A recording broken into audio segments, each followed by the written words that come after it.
So I was asked this question the other day. I think it was Trilly Donovan on Twitter that posted this the other day. They said, what would be the most intriguing Final Four? And I couldn't.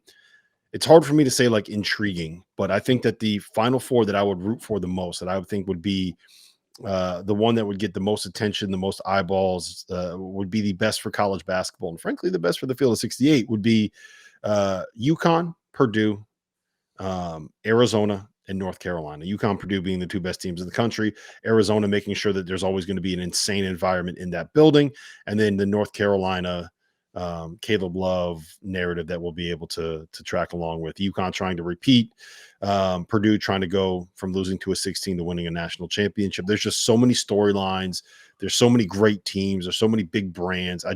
I can't think of a better Final Four than those four. And it feels very weird saying that because it's kind of like you just picked like the top four teams, right? I think that would be, at the end of the day, my guess is that'll end up being 3 1 seeds and a 2 seed, potentially 2 1 seeds and 2 seeds. I think Arizona and North Carolina both can kind of trend on that 2 seed line. But Phantom, who would you change for your ideal Final Four this year?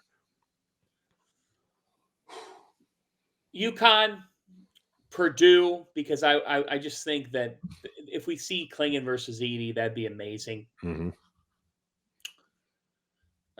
UConn, Purdue. I'm going to throw Arizona in the mix because I do think that would be a really fascinating element to the whole storyline.